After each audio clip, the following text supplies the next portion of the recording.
उपस्थित सर्व भगिनी आणि बंधूंनो, आज भारत जनता पक्षाच्या स्थापना दिवसाच्या निमित्ताने आपण सर्व लोक या ठिकाणी एकत्रित आलो। भारतीय जनता पक्ष आज जगातला सर्व पक्ष आहे, ज्या पक्षाचे जगात सर्वाधिक सदस्य आहेत असा पक्ष आहे। आणि त्याच वेळी भारतामध्ये ज्या पक्षाचे सर्वात जास्त खासदार, ज्या पक्षाचे सर्वात जास्त आमदार, ज्या पक्षाचे सर्वात जास्त विधान परिषद सदस्य, ज्या पक्षाचे सर्वात जास्त महापौर आणि ज्या पक्षाचे सर्वात जास्त स्थानिक स्वराज्य संस्थांमध्ये सदस्य, असा देशातला सर्वात अमृत नोनी आर्थो प्लस, ये एक प्रूवन फॉर्मूला है। इसमें मौजूद नोनी फल के गुण और आयुर्वेदिक जड़ी बूटियां शरीर को जरूरी पोषक तत्व देने के साथ साथ हड्डियों और जोड़ों के घिसने, उनमें होने वाले सूजन और दर्द को रोकने में मदद करता है। दर्द मुक्त जीवन के लिए अमृत नोनी आर्थो प्लस। मोठा पक्ष म्हणून आज भारतीय जनता पक्षाकडे पाहिलं जातं।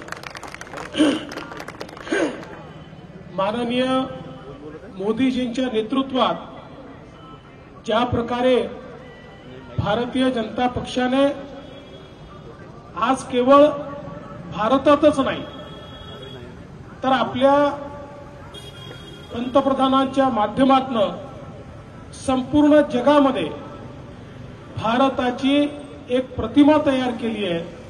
एक मजबूत भारत, एक न झुकणारा भारत, एक विकासाकडे झेप घेणारा भारत, अशा प्रकारची प्रतिमा तयार केली आहे।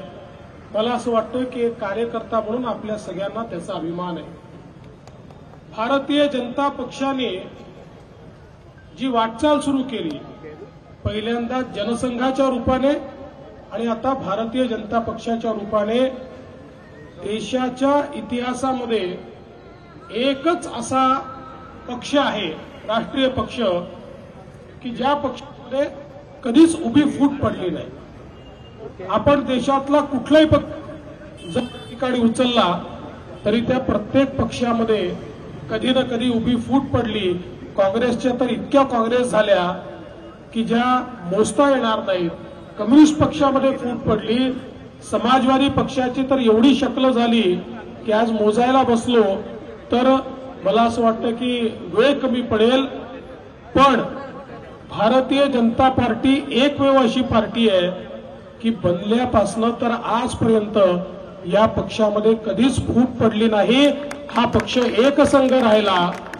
आणि आपण पाहिलं असेल, श्यामाप्रसाद मुखर्जी, दीनदयाल उपाध्याय असतील किंवा अटलजी, अडवाणीजी, मुरली मनोहर जोशीजी असतील किंवा आज भारतीय जनता पक्षाचं आपलं जे नेतृत्व आहे, हे आजचं नेतृत्व माननीय मोदीजींच्या नेतृत्वात असेल, या सगळ्यांनी हा पक्ष वाढवण्याकरता प्रयत्न केला। आणि या पक्षामध्ये फूट पडली नाही याचं एकमेव कारण आहे, या पक्षाचे नेते हे कधी आत्मकेंद्रित नव्हते, ते कधी स्वार्थी नव्हते। या पक्षाचे कार्यकर्ते कधी स्वार्थी नव्हते। हा पक्ष कोणाला तरी प्रधानमंत्री बनवण्याकरता, कोणाला तरी मुख्यमंत्री बनवण्याकरता, कोणाला तरी खुर्ची देण्याकरता तयार करण्यात आला नाही, तर एका विचाराकरता तयार करण्यात आला। आपल्या भारत मातेला सुजलाम सुफलाम करण्याकरता, भारतातल्या शेवटच्या व्यक्तीला न्याय देण्याकरता हा पक्ष तयार करण्यात आला। आणि म्हणून विचारावर चालणारा पक्ष म्हणून या पक्षात कधीच उभी फूट पडली नाही। आणि विचाराने काम करता करता आज पक्ष कुठपर्यंत पोहोचलाय हे आपण सगळ्यांनी बघितलंय।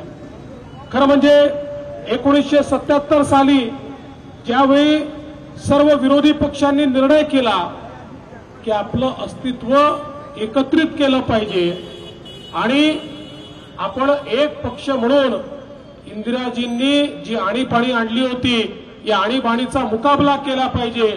जी संविधानाची अक्षरशः त्या ठिकाणी इंदिराजींच्या माध्यमातून पायमल्ली झाली होती, भारताच्या संविधानाला त्या ठिकाणी दरकिनार करून ज्या प्रकारे इंदिराजींनी या ठिकाणी एक तानाशाही तयार केली होती, काँग्रेस पक्षाने तानाशाही तयार केली होती, त्याच्या विरोधात सर्व पक्ष एकत्रित आले। त्यावेळी जनता पार्टी तयार झाली, पण 1980 साली आणि त्याही काळामध्ये जेव्हा जनता पार्टीमध्ये जनसंघाचे सर्वात जास्त खासदार निवडून आले होते, तरीही आपण आग्रह केला नाही. मोरारजीभाई देसाई यांना प्रधानमंत्री करण्याकरता आपण मदत केली, पण 1980 मध्ये ज्यावेळेस जनता पार्टी फुटली त्यावेळेस पुन्हा आपला जुना जनसंघ हा भारतीय जनता पक्षाच्या रूपाने उभा राहिला. आणि त्यानंतर श्रद्धेय अटलजींनी आपल्या सगळ्यांना कल्पना आहे की मुंबईमधनं घोषणा केली की या पश्चिमी सागराच्या किनाऱ्यावर उभा राहून मी भविष्यवाणी करतोय की अंधेरा छटेगा, सूरज निकलेगा और कमल खिलेगा. आणि हे जे अटलजींनी सांगितलं होतं, लोक या पक्षाला हिणवायचे. स्वर्गीय श्रीमती इंदिराजींच्या हत्येनंतरच्या निवडणुकीमध्ये एक सहानुभूतीची लाट आली किंवा 2 लोक आपले निवडून आले. लोक म्हणायचे पर्याय म्हणतात कोण, ज्यांचे लोकसभेत निवडून आले 2, अशा प्रकारे आपल्याला हिणवलं जायचं. त्या 2 पासनं 302 पर्यंत भारतीय जनता पक्षाचा प्रवास हा कार्यकर्त्यांच्या माध्यमातून या ठिकाणी झाला. आणि याच्यामध्ये अटल बिहारी वाजपेयीजी यांच्यासारखं एक नेतृत्व ज्यांनी 6 वर्ष या देशामध्ये प्रधानमंत्री म्हणून काम केलं आणि त्यांची 6 वर्ष जर आपण पाहिली तर देशाच्या विकासाची मुहूर्तमेढ, आधुनिक भारताची मुहूर्तमेढ ही अटल बिहारी वाजपेयीजींनी या ठिकाणी टाकली. आपण बघतो गोल्डन क्वाड्रिलॅटरलचे हायवेज असतील, प्रधानमंत्री ग्राम सडक योजना असेल, अणुस्फोट असेल, या ठिकाणी सर्वात जास्त विकासाचा वेग असेल, सगळ्या गोष्टी अटलजींच्या काळात आपण पाहिल्या. पण त्याला कळसाकडे नेण्याचं काम जर कोणी केलं असेल तर ते देशाचे प्रधानमंत्री माननीय नरेंद्र मोदीजी यांनी केलं. आणि मोदीजींनी सबका साथ, सबका विकास, सबका विश्वास, सबका प्रयास हा मंत्र देऊन भारताला जगातलं एक प्रमुख राष्ट्र म्हणून या ठिकाणी तयार केलं. आणि म्हणून बंधू भगिनींनो, या स्थापना दिवसाच्या निमित्ताने भारतीय जनता पक्षाचे कार्यकर्ते म्हणून आपल्या सर्वांना एकच प्रण करायचा आहे. समाजातला जो वंचित आहे, शोषित आहे, शेवटचा व्यक्ती आहे, याच्यापर्यंत विकास नेण्याची जी प्रक्रिया मोदीजींनी सुरू केली आहे, त्या विकासाचे शिल्पकार आम्ही असणार आहोत, त्या विकासाचे सैनिक आम्ही असणार आहोत.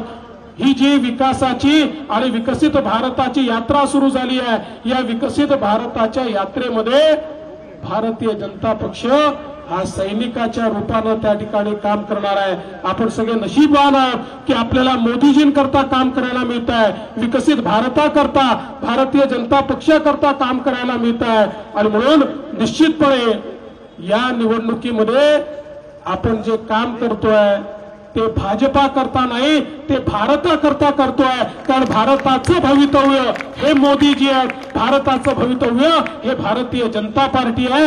आणि म्हणून आपण सगळ्यांनी या निमित्ताने, स्थापना दिवसाच्या निमित्ताने भारतीय जनता पक्षाच्या ध्येय धोरणांच्या माध्यमातून आम्ही अशाच प्रकारे काम करत राहू, अशा प्रकारचा संकल्प आज करायचा आहे. आणि विकसित भारत जोपर्यंत होत नाही तोपर्यंत आम्ही थांबणार नाही, अशा प्रकारचा संकल्प आपण सगळे लोक मिळून आज घेऊया. मी आपल्या सर्वांना भारतीय जनता पक्षाच्या स्थापना दिवसाची, या ठिकाणी स्थापना दिवसाच्या हार्दिक शुभेच्छा देतो. आणि आपल्या सर्वांना येत्या काळामध्ये आपण मेहनत करून निश्चितपणे आपले नेते माननीय नितीनजींसहित या महाराष्ट्रामध्ये एक नवीन रेकॉर्ड तयार करू, अशा प्रकारचा विश्वास व्यक्त करतो आणि माझं बोलणं थांबवतो. धन्यवाद. जय हिंद. जय भारतीय जनता पार्टी.